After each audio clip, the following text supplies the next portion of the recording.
Votre programme vous est présenté par Opinion System, le numéro 1 des avis clients contrôlés pour les professionnels du service et de l'immobilier.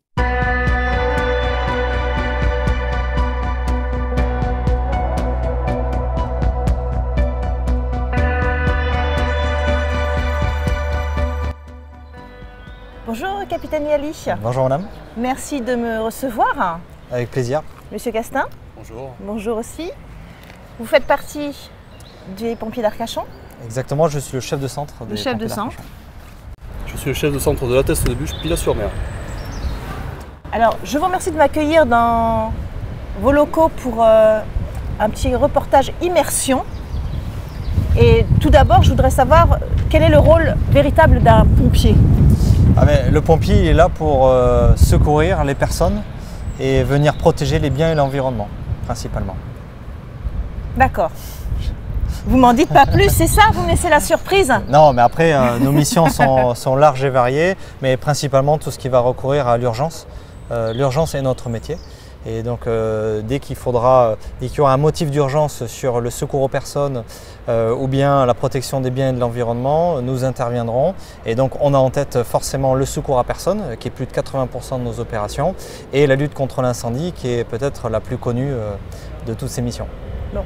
Alors dites-moi Arcachon, avant de commencer cette immersion, combien y a-t-il de pompiers professionnels et éventuellement volontaires? Alors il y a en tout 60 sapeurs-pompiers, dont 38 professionnels et le reste de sapeurs-pompiers volontaires sur Arcachon. D'accord. Bon bah écoutez, allons-y.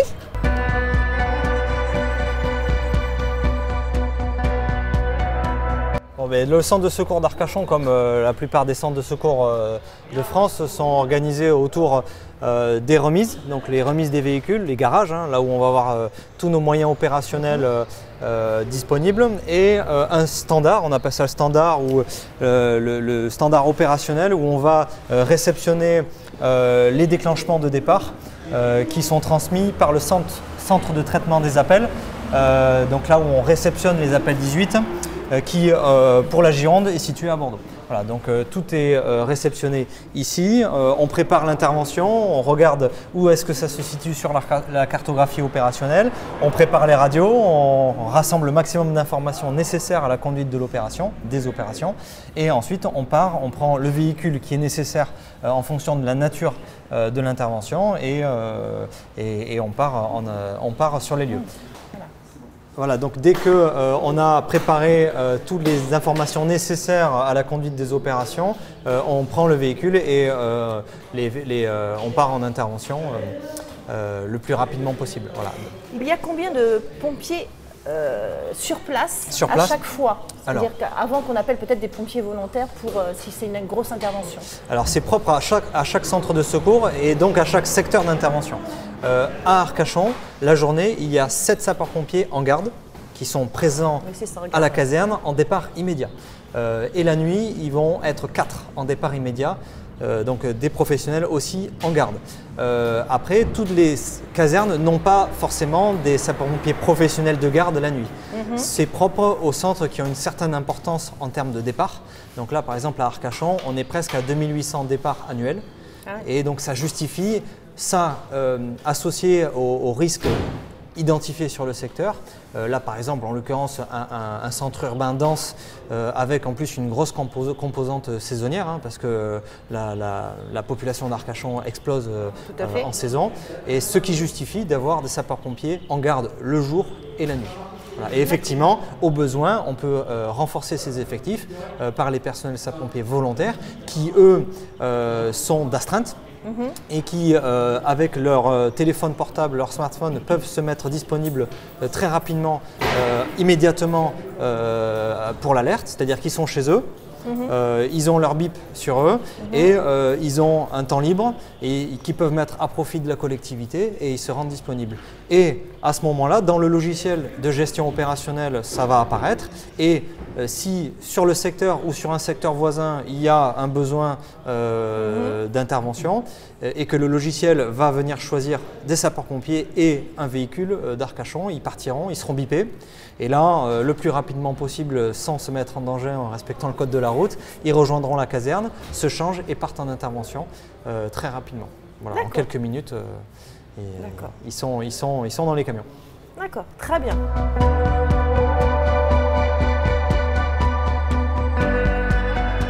Donc là, capitaine, vous allez me montrer une situation et vous allez m'apprendre à comment la gérer, je suppose. Exactement. Donc la formation, ça fait partie intégrante du quotidien des sapeurs-pompiers, professionnels et volontaires.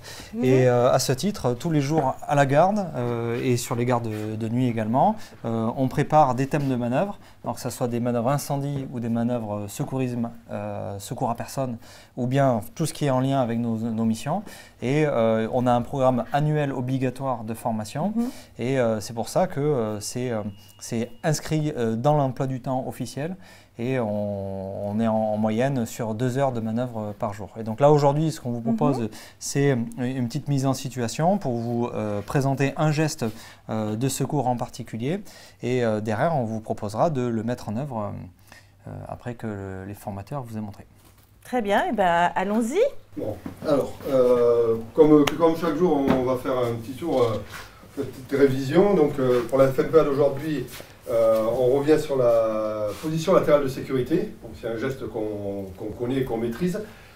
Pour autant, il faut bien que de temps en temps on refasse ces gestes. Donc je vais me servir de Steph comme victime. Je vais vous montrer le geste. Et puis après, ça sera à vous de pratiquer. Monsieur, vous m'entendez? Si vous m'entendez, serrez-moi les mains. Ouvrez les yeux.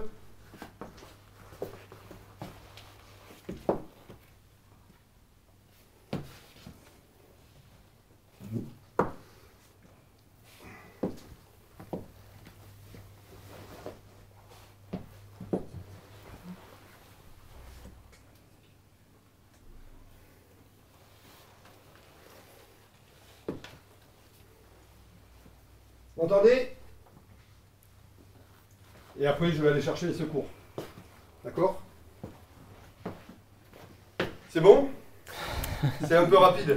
Bon, on va essayer de sauver. Mais on va décomposer. On va essayer de le sauver. Hein, je vais redécomposer et après... Non, là c'est normal, je fais une démonstration en temps réel. Et maintenant, je vais essayer de vous expliquer pourquoi je fais tel geste à tel moment. D'accord. Ok. Donc je m'approche de ma victime. Tout d'abord, j'observe la situation. Est-ce qu'il y a un danger pour moi ou pour quelqu'un d'autre? J'observe et si j'ai un geste à faire pour sécuriser la zone, je vais sécuriser la zone. Après, je m'approche de ma victime. Je lui pose une question simple, un ordre simple. Monsieur, vous m'entendez? Si vous m'entendez, serrez-moi la main, ouvrez les yeux. Pas de réaction. Donc pour moi, cette victime est inconsciente. Donc je décide, si une victime est inconsciente et qu'elle respire, de la mettre en position latérale de sécurité. Pour ça, il faut que je vérifie qu'elle respire. Donc je m'approche d'elle, d'accord? Et je contrôle les voies aériennes. Je fais une bascule prudente de la tête en arrière, d'accord? Et je contrôle si la victime respire. Je cherche des gestes de respiration. Je contrôle, voir s'il y a un mouvement de la cage thoracique, d'accord? Si on voit un souffle ou si on entend un bruit de respiration. En effet, il respire. Donc là, je décide de mettre la victime en position latérale de sécurité. Pour ce faire, je mets sa main qui est la plus proche de moi, son bras à l'équerre avec la paume de la main vers le ciel. Après, je vais chercher la main opposée et main dans ma main, je viens délicatement lui poser le haut de sa main contre son oreille. Ce qui me servira après d'appui pour sa tête. Après, je viens chercher au niveau du genou, je viens relever sa jambe et je vais me servir de sa jambe comme levier, en fait, comme bras de levier. Je m'écarte légèrement pour pouvoir faire basculer le corps d'un seul geste. Je me prends la main derrière le genou, je bascule et là, hop, le corps vient rouler vers moi. Comme j'ai ma main qui est sous la sienne délicatement avec un appui sur le coude, je maintiens et je fais glisser ma main pour la retirer. Là, il vient se mettre en appui sur son avant-bras que j'avais prépositionné tout à l'heure. Et ici, je viens mettre sa jambe à l'équerre pour qu'il y ait un maintien, d'accord, et qu'il ne bascule pas plus. Si je pouvais, je viendrais le couvrir et je surveillerais en permanence sa respiration. S'il vient à ne plus respirer, alors il faudra faire un autre geste. Ça serait une réanimation cardio-pulmonaire. D'accord. Je vais essayer de me souvenir de tout. Hein. D'accord. Pour moi, il n'y a pas de danger potentiel autour. Madame, vous m'entendez?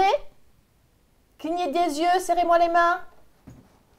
Donc, victime pour moi, inconsciente. Je vérifie.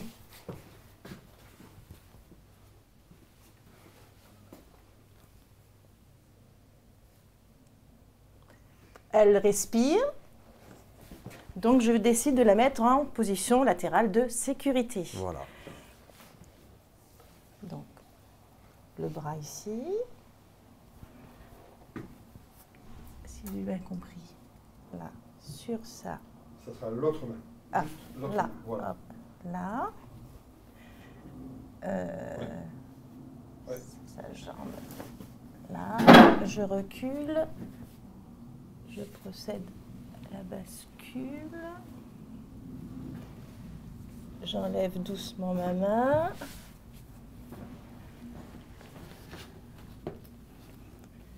Et je contrôle sa respiration.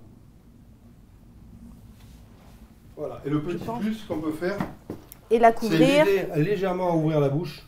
Si En fait, jamais si elle vomit. venait à vomir, ça serait plus pratique, plus facile pour elle. Voilà. Et Ok. là, on Je peux la contrôle. couvrir et je contrôle et j'appelle les pompiers. Voilà. Voilà. Bravo. Bravo. Très bien.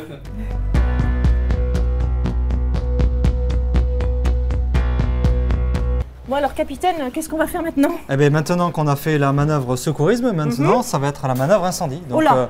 là, ce que je vous propose, c'est que vous vous équipiez et Ah, carrément. qu'on se retrouve sur l'aire de manœuvre pour la manœuvre incendie. Eh ben d'accord. C'est parti, vous allez Allez. avec Julie vous équiper. Je vous suis. À Julie. de suite. Merci.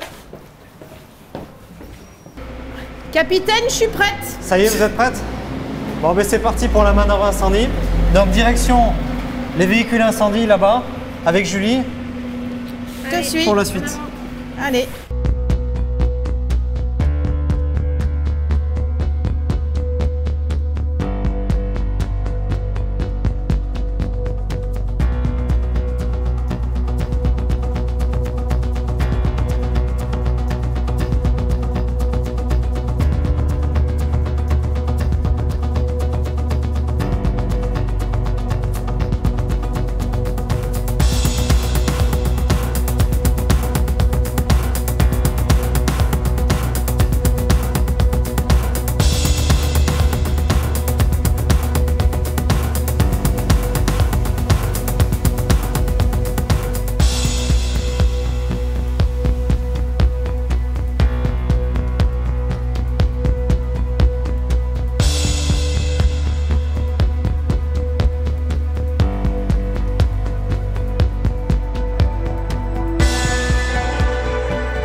Donc là, Corinne, vous avez pris part à la manœuvre incendie.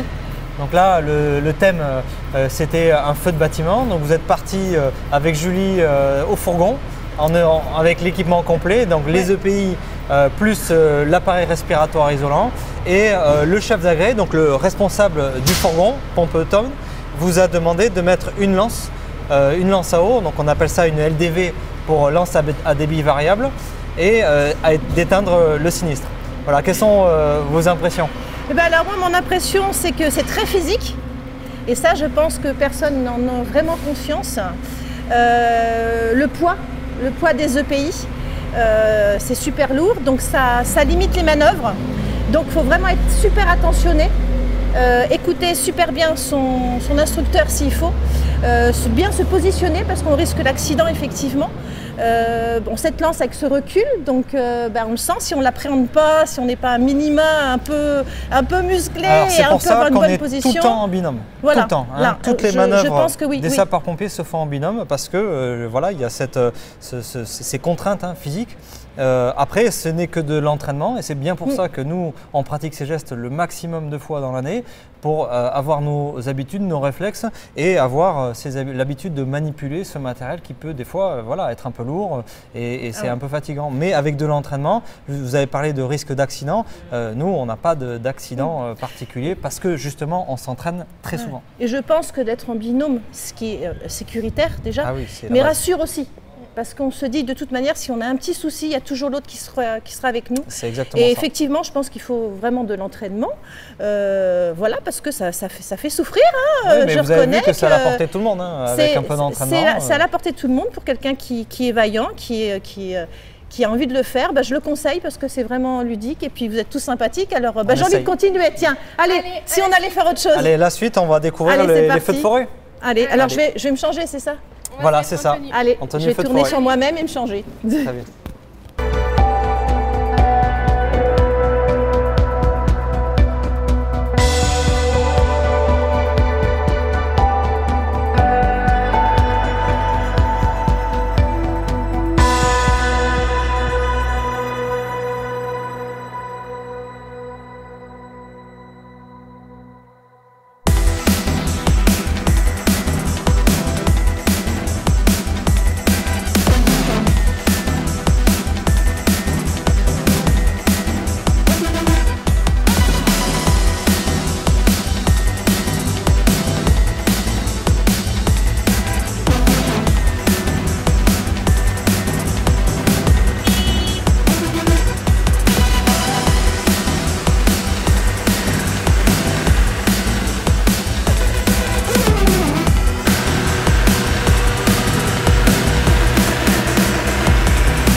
Donc là, Corinne, vous avez pu voir l'attaque simulée d'un feu de forêt au moyen d'un camion feu de forêt. Donc c'est un véhicule imposant, 4x4, donc c'est un poids lourd 4x4 qui est très agile en forêt. Donc là, celui-là, c'est un CCF 3, donc 3000 litres d'eau. Il y a aussi des 6000 litres d'eau qui sont forcément plus volumineux. Et ces véhicules, on fait des attaques dynamiques, c'est-à-dire qu'on va venir au plus près du feu avec le véhicule et on va arroser tout en progressant, ce qu'on a pu voir dans votre manœuvre, et ce qui permet donc au personnel d'arroser depuis la tourelle. C'est ce que vous avez fait. Et une fois que la citerne est vide, on part faire le plein au point d'eau et on est remplacé par une autre unité. Donc on appelle ça des unités feu de forêt.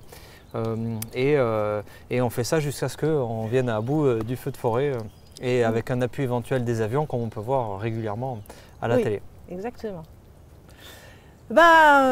Quelle impression, enfin c'est très impressionnant. Vous êtes impressionnants, messieurs, mais alors je pense que le camion, il l'est beaucoup aussi. Passer dans des petites routes comme ça, voilà, ça fait une drôle de sensation. Après, d'être sur la tourelle, franchement, j'ai adoré. J'ai adoré. Alors, égoïstement, ludiquement, j'ai adoré. C'est vraiment très sympa. Il faut quand même encore un petit peu de sportivité, ça il faut quand même, voilà, il n'y a pas besoin effectivement d'être un grand sportif de haut niveau, mais je pense qu'il faut avoir quand même une petite condition physique pour pouvoir, et ça, comme vous l'avez dit, capitaine, c'est de l'entraînement. Voilà, c'est de l'entraînement, c'est de la pratique, mais on voit que là aussi c'est faisable. C'est faisable parce que je ne l'ai jamais fait. Voilà, rapidement vous avez su. Voilà, je ne suis pas une pro, mais on y arrive un peu et je pense qu'avec de l'entraînement, ça serait super. On vous attend. Voilà. Donc, non, c'est une très très belle expérience en tout cas. Merci beaucoup. Merci à mon instructeur qui était avec moi à l'intérieur. Merci. Voilà, et encore une fois, bravo pour ce que vous faites, en tout cas, ne serait-ce qu'en milieu de forêt, parce que je pense que vous allez avoir du travail cet été. Bon, écoutez, avant de repartir, je crois que vous avez aussi un bateau pour oui, effectivement, les sapeurs-pompiers d'Arcachon ont également une composante nautique.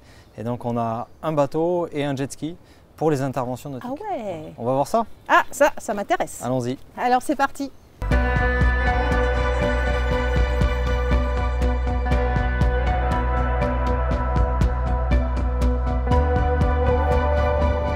Alors capitaine, on se trouve là au port d'Arcachon. Au port d'Arcachon, effectivement. Et vous avez un joli bateau, voire deux. Alors oui, deux c'est parce qu'on est en période de maintenance, mais on a notre embarcation qui est à l'eau à l'année et qui est prête à partir H24 pour tout sauvetage sur l'eau. Voilà, donc là, il y a 3 sapeurs-pompiers qui montent à bord avec le matériel de secours à personne et qui sont susceptibles d'intervenir sur le bassin d'Arcachon pour toute personne qui serait blessée ou un sauvetage d'une victime dans l'eau. Voilà. Et en fonction de là où ça se situe, les sapeurs-pompiers peuvent intervenir avec cette embarcation, donc, ce bateau à coque aluminium, ou bien avec le jet ski, si on doit... parce qu'il y a un jet ski. Voilà, on a aussi un jet ski que vous ne voyez pas ici, qui est sur remorque, mais qui peut être aussi mis à l'eau pendant la saison. En fait, pendant la saison, donc quand je dis la saison, c'est quand la saison touristique, hein, oui, là où il y a oui, beaucoup de monde à la fois sûr. sur l'eau et sur les plages. On met un ponton flottant à côté de notre embarcation, sur lequel il y a le jet ski, et le jet ski est prêt à partir ici aussi, au port d'Arcachon. Voilà. Mais hors saison, on le met sur la remorque au centre de secours, prêt à partir aussi. Donc voilà, donc, toute l'année on a ce bateau plus le jet ski prêt à intervenir pour tout sauvetage sur l'eau. J'en conclus qu'il y a des sapeurs-pompiers plongeurs donc. Alors ce ne sont pas des plongeurs, c'est une autre spécialité encore. Hein. Il faut dissocier les sauveteurs qui vont intervenir en surface, oui. Et les sauveteurs qui vont intervenir sous l'eau, les plongeurs. Donc ce sont deux spécialités différentes chez les sapeurs-pompiers. À Arcachon, nous n'avons que des sauveteurs de surface qui interviennent avec des bateaux et eux qui nagent à la surface de l'eau, que ce soit sur le bassin d'Arcachon ou même en eau intérieure, par exemple sur le lac de Cazaux. Après la spécialité plongeur, au service départemental d'incendie et de secours de la Gironde, les plongeurs sont situés à la caserne de la Benoge à Bordeaux. D'accord, ok, très bien. Et vous faites à peu près combien d'interventions sur l'eau? On va dire une centaine d'interventions à l'année sur le bassin d'Arcachon. Surtout l'été. Alors c'est principalement l'été. Hein. Après ça varie en fonction de l'affluence touristique forcément. Après il faut savoir qu'on n'est pas les seuls à intervenir. Hein. Vous avez l'habitude de voir la SNSM. Hein. Oui. Mais nous on va se concentrer uniquement sur dès qu'il y a un risque, une urgence vitale ou en tout cas un risque de victime. Là on est amené à intervenir. Alors, c'est vous qui êtes appelé en premier ou justement, puisqu'il y a d'autres sauveteurs, comme vous avez dit, SNSM. La SNSM. Donc, en fait, qui intervient en premier? Enfin, à qui on s'adresse en premier si... Alors en fait ça va dépendre de qui appelle et surtout de la décision qui va être prise par le CROSS, hein, le Centre régional opérationnel de surveillance et de sauvetage, qui va lui coordonner les moyens nautiques, hein, et après il y a une réglementation très particulière en fonction de la zone maritime, hein, parce que en France le bassin d'Arcachon, l'océan, un estuaire, tout ça, il va y avoir des règles bien particulières avec des règles d'intervention bien particulière. Donc là, ça va dépendre de la zone, de qui prend la décision, enfin en tout cas de quel intervenant est choisi. Il faut savoir que forcément, quand il va se passer quelque chose sur l'eau, le centre opérationnel va choisir les moyens qui sont les plus proches. Par exemple, si la SNSM est sur l'eau, ils vont leur demander d'intervenir. Et nous, de même manière, si on est en entraînement à proximité, ils le sauront parce qu'on se sera signalé au préalable et on sera en capacité d'être mobilisé si on nous demande. Donc ça veut dire aussi que chaque pompier qui intervient sur le bateau a le permis bateau? Bien sûr, et ils ont une formation spécifique interne aux sapeurs-pompiers avec différents niveaux de compétences. Mais oui, c'est une spécialité, c'est-à-dire qu'il y a des niveaux de formation dédiés et des niveaux d'entraînement dédiés. Donc tout au long de l'année, ces gens qui sont dans la spécialité sont entraînés, ont des entraînements prévus et suivis. C'est très réglementé. Un métier dans un métier. Exactement, toutes les spécialités chez les sapeurs-pompiers sont organisées de la même manière et c'est comme je vous disais tout à l'heure, c'est très important de continuer d'être tout au long de l'année régulièrement entraîné de manière à pouvoir répondre le moment voulu en sécurité. Et ça c'est très important. Nous les sapeurs-pompiers, comme dans tous les d'autres métiers bien évidemment, mais la sécurité est la priorité pour les intervenants. Merci beaucoup, capitaine Liali. Je vous propose qu'on retourne à la caserne et puis faire un petit peu un débriefing de toute cette matinée et avec vos instructeurs. Et puis on vous laissera le dernier mot. Avec plaisir, allons-y. À tout de suite. À tout de suite.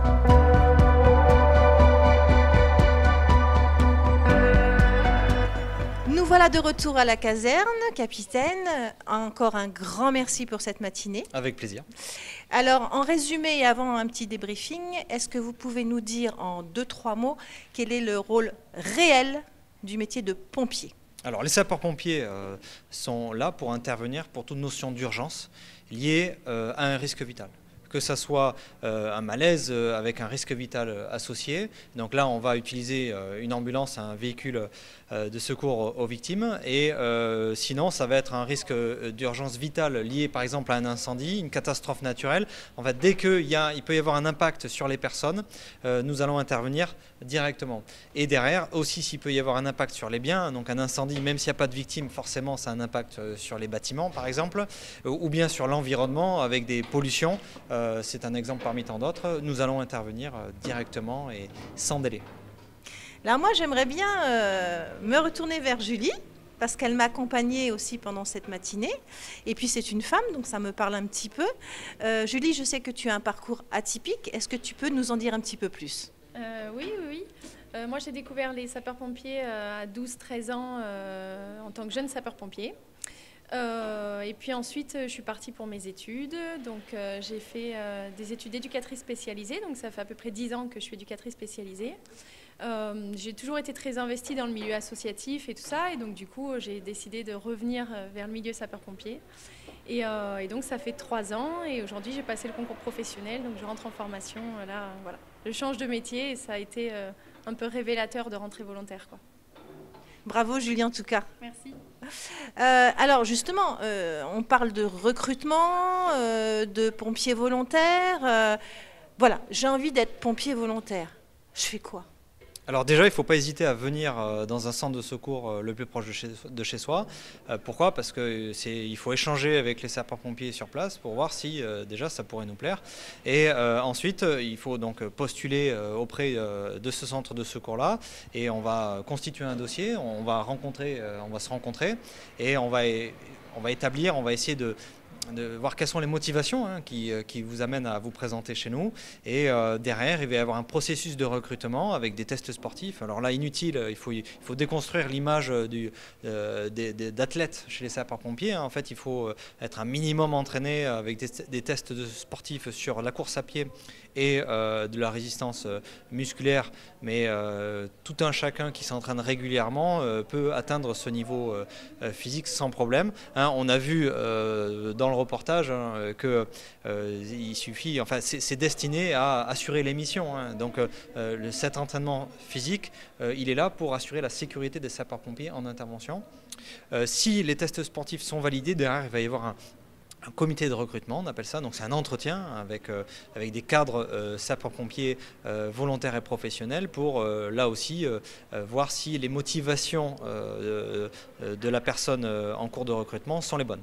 À l'issue de ça, si tout est bon, il y a une visite médicale d'aptitude pour s'assurer qu'il n'y a pas une contre-indication à la pratique et ensuite on va attaquer les formations de secours aux personnes et d'incendie. Et donc en tout et pour tout 4 semaines de formation qui peuvent être étendues sur plusieurs années parce que forcément on n'a pas 4 semaines de disponibles de suite, donc on peut fractionner ça dans le temps.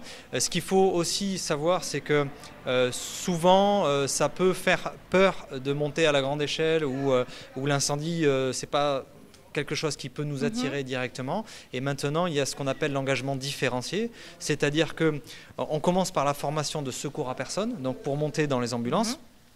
Et si ça nous suffit entre guillemets et qu'on n'a pas envie de monter pour aller combattre un incendie ou monter sur une échelle, eh bien on peut arrêter là la formation et se concentrer sur les missions de secours à personne qui sont plus de 80% de nos missions à l'année. Donc voilà, c'est un engagement qui est fort et qui pour nous est sur le volume très important parce que c'est là qu'on a besoin là aussi de renforts. Donc vous êtes en train de me dire en fait que c'est à la portée de tout le monde, de quelqu'un qui est motivé et volontaire, peut se lancer. Comment on peut s'engager dans une association de protection civile, de secourisme, d'aide à son prochain, eh bien, on peut tout à fait s'engager sur le monde des sapeurs-pompiers volontaires, comme on va pouvoir aller donner des repas ou s'engager dans le caritatif. Et bien là, on s'engage aussi pour son prochain avec cette notion d'aider les personnes qui habitent près de chez soi, hein, parce que c'est ça, hein, les sapeurs-pompiers, on devient sapeur-pompier volontaire dans la caserne de sa ville et on va potentiellement porter secours à notre voisin. Donc il y a une notion de village, hein, vraiment d'entraide, et c'est souvent ce que les gens recherchent aussi dans l'associatif. Il faut savoir que c'est possible, bien sûr, chez les sapeurs-pompiers, avec en plus un esprit de corps, c'est une vraie famille en fait, hein, dans un centre de secours. Y a-t-il un âge, alors 18 ans je suppose pour être volontaire? Oui, effectivement. Donc, jusqu'à? Alors là aussi, il ne faut pas croire qu'on recrute que des 18-20. Voilà, c'est ça. Donc en fait, on recrute jusqu'à potentiellement 60 ans. Et en fait, la seule condition, c'est de voir des gens motivés qui ont plaisir à venir nous rejoindre et satisfaire aux conditions dont on a parlé précédemment. Mais c'est à la portée de tout un chacun. Et je pense que c'est vraiment la motivation qui joue beaucoup. Qui joue beaucoup, oui, effectivement. Alors, à Arcachon, est-ce qu'on cherche des volontaires? À La Teste, est-ce qu'on cherche des volontaires? Oui, effectivement, nous cherchons également à La Teste des sapeurs-pompiers volontaires. Donc que vous soyez un homme ou une femme, quel que soit votre âge, donc de 18 à 55-60 ans, n'hésitez pas, comme l'a dit Florent tout à l'heure, à venir nous voir, il n'y a aucun souci par rapport à ça, et au contraire, venez, on vous attend. Voilà. Eh bien, on va finir dessus. Encore une fois, un grand merci parce que vous nous avez accueillis vraiment et vous avez été disponible pour nous. Merci beaucoup. C'est normal, avec plaisir. J'ai passé beaucoup de plaisir. Je vais m'en souvenir, mon corps va s'en souvenir peut-être, probablement. Voilà. Et puis, je dis à tout le monde, allez-y, venez nous rencontrer. Venez au moins, même si vous ne voulez pas être volontaire, mais vous avez des questions, venez vous renseigner, vous êtes disponible, vous pouvez les appeler, venir voir. Julie est un exemple. Voilà, c'est une fille, donc venez les filles aussi, voilà, pas que les garçons. Et puis alors c'est un petit gabarit, donc ça prouve qu'elle peut dérouler le rouleau sans problème, pas comme moi. Voilà, et je vous dis à bientôt, j'espère bientôt vous revoir en tout cas. Avec plaisir. Pour de nouvelles aventures, parce que celle-ci m'a beaucoup plu en tout cas. Tant mieux. Voilà, merci beaucoup, à bientôt. Au revoir.